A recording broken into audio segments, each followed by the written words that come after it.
าวอนก็ดีใจเนาะที่เห็นแบบนี้แต่เฮาก็ต้องได้ระวังน้อยนึงทุกคนระวังอย่างทุกคนระวังข้างบ้านสิเค็มเพราะว่าเฮามีข้างบ้านที่มักเค็มอยู่ประเทศหนึ่งที่มักเค็มทุกสิ่งทุกอย่างเค็มของลาวเค็มของไทย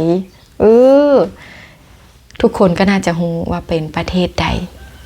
มักเค็มสุดลาวเค็มแคนลาวเค็มท่าเต้นเค็มทุกอย่างหลายๆอย่างเค็มสุดไทยเค็มฮอดเพ็งทุกคนบ่ธรรมดาเด้อประเทศนี้ต้องได้ระวังอีหลีเด้ทุกคนคันท่าแบบเฮาจิแก้เผ็ดกับประเทศนี้ได้ก็คือต้องขึ้นยูเนสโกอย่างเดียวเลยทุกคนคันบ่จังซั่นมันก็เค็มอยู่หั่นแหละแต่ละมื้อแต่ละวันหั่นน่ะเนาะคือแบบอยู่ลาวเฮาก็ได้3รายการแล้วนั่นก็คือแคนเนาะแคนก็คือเป่าแคนนั่นแหละเนาะทุกคนเป่าแคนที่ข้างบ้านเค็มไปนะทุกคนเนาะสาวอนก็เคยเฮ็ดคลิปนี้เนาะเค็มแคนลาวเนาะทุกคนซึ่งแคนลาวขึ้นเป็นมรดกโลกแล้วจ้าเนาะยูเนสโกรองรับเรียบร้อยเนาะ2นั่นก็คือลายน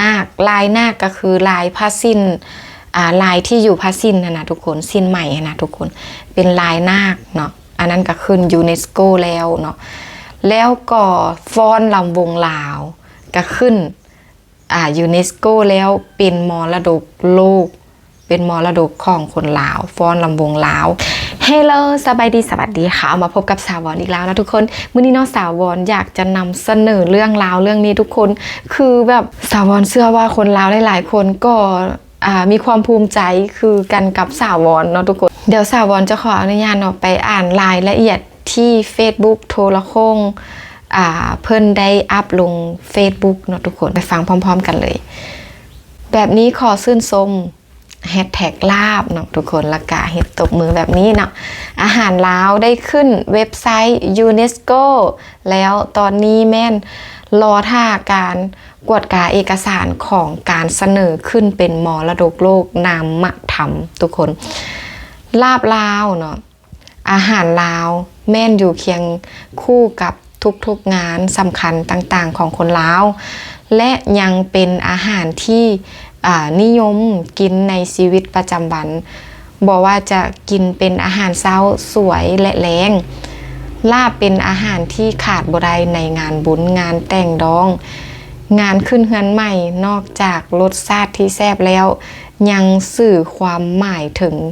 การมีโชคลาภอีกด้วยอันนี้จริงเนาะทุกคนเพราะว่าชื่อเป็นมงคลเนาะลาบก็คือโชคลาภลื่นเนาะอย่างแบบนี้นะเป็นความหมายที่ดีนั่นเองของคนลาวเนาะเป็นความเชื่อเนาะทุกคนตลอดระยะต้นปี2025ผ่านมาเนาะ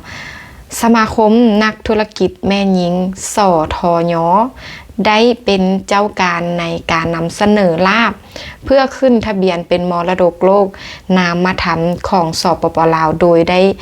ยื่นหนังสือผ่านกระทรวงวัฒนธรรมและท่องเที่ยวถึงยูเนสโกล่าสุดวันที่15กุมภาพันธ์2026ทางภาคส่วนที่เกี่ยวข้องก่อประสบผลสำเร็จไปอีกบาทก้าวนึงเพราะลาบได้ขึ้นเว็บไซต์ยูเนสโกซึ่งได้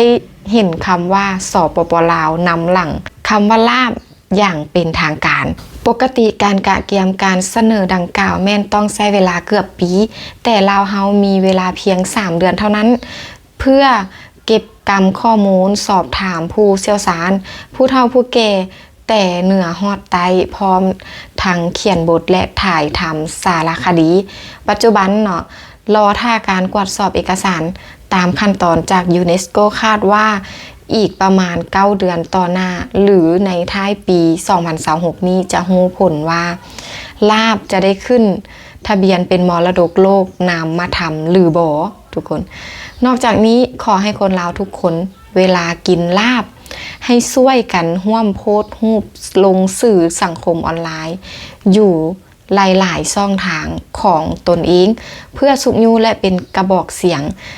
ให้ลาบเป็นที่รู้จักในวงกว้างจนไปถึงนานาชาติให้พวกเขารู้ว่าอาหารดังกล่าวแม่นอาหารลาวเพิ่มเติมลาวเฮาได้มา3รายการคือแคนลายนาคและ ฟ้อนลำวงลาวปีนี้ขอให้ลาบได้เป็นรายการที่ 4โอ้โหทุกคนสุดยอดคือแบบอยู่ลาวเฮาก็ได้3รายการแล้วนั่นก็คือแคนเนาะแคนก็คือเป่าแคนนั่นแหละเนาะทุกคนเป่าแคนที่ข้างบ้านเคมไปนะทุกคนเนาะสาวอนก็เคยเห็นคลิปนี้เนาะ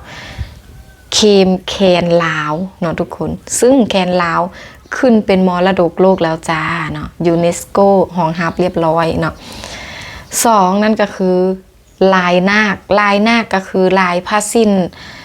ลายที่อยู่ผ้าสิ้นนะทุกคนสิ้นใหม่นะทุกคนเป็นลายนาคเนาะอันนั้นก็ขึ้นยูเนสโกแล้วเนาะแล้วก็ฟ้อนลำวงลาวก็ขึ้นยูเนสโกแล้วเป็นมรดกโลกเป็นมรดกของคนลาวฟ้อนลำวงลาวเนาะไปงานแต่งงานสู่ขวัญขึ้นเฮือนใหม่แบบนี้เนาะเพิ่นก็จะฟ้อนลำวงลาวกันเนาะทุกคนอันนี้คือขาดบ่ได้ก็ยังเส้นก็คือลาบนี่ก็คือกันงานเป็นมงคลก็จะมีลาบเนาะทุกคนเนาะนั่นเองขึ้นเฮือนใหม่แต่งงานอีกอย่างแบบนี้แหละเนาะให้มีโชคมีลาบจังสินะทุกคนเนาะรายการต่อไปก็คือลาบเราต้องรอลุ้นอีกก่อนว่าเพิ่นจะอนุมัติจังไดเนาะทุกคนที่จริงก็มีหลายอย่างได้ทุกคนเนาะอย่างเช่นคือแกงหน่อไม้บออย่างสินะอันนี้ก็คือแบบคนลาวมักกินเนาะทุกคนเป็นอาหารกันหลากหลายนะทุกคนเนาะสาวอนก็ดีใจเนาะที่เห็นแบบนี้แต่เราก็ต้องได้ระวังหน่อยนึงทุกคนระวังอย่างทุกคนระวังข้างบ้านสิเค็มเพราะว่าเรามีข้างบ้านที่มักเค็มอยู่ประเทศหนึ่งที่มักเค็มทุกสิ่งทุกอย่างเค็มของลาวเค็มของไทยทุกคนก็น่าจะรู้ว่าเป็นประเทศใดมักเค็มสุดลาวเค็มแคนลาวเค็มท่าเต้นเค็มทุกอย่างหลายๆอย่างเค็มสุดไทยเค็มฮอดเพ็งทุกคนบ่ธรรมดาเด้อประเทศนี้ต้องได้ระวังอีหลีได้ทุกคนคันท่าแบบเฮาจิแก้เผ็ดกับประเทศนี้ได้ก็คือต้องขึ้นยูเนสโกอย่างเดียวเลยทุกคนคันบ่จังซั่นมันก็เค็มอยู่หั่นแหละแต่ละมื้อแต่ละวันหั่นน่ะเนาะอันนี้เนาะทุกคนอันนี้ก็คือเป็นความภูมิใจของคนลาวเฮาเนาะที่แบบจะได้ลาบนี่นะทุกคนขึ้นเป็นมรดกโลกแล้วทุกคนใกล้ๆแล้วเนาะทุกคนเนาะเฮาก็เอาใจช่วยกันเนาะทุกคนแล้วก็ถ้าฟังข่าวดีนำกันเนาะนั่นเองสำหรับคลิปนี้เนาะสาวอนก็จะขออนุญาตเนาะจบคลิปแต่เพียงเท่านี้ฝากทุกคนกดไลค์กดแชร์กดติดตามกด Subscribe ให้สาวอนในเด้อสำหรับใครที่ว่าใจดีมีน้ำใจเนาะอยากซัพพอร์ตสาวอนอยากให้กำลังใจสาวอนก็อยากกดข้ามโฆษณาเจอกันคลิปต่อไปทุกคนบ๊ายบาย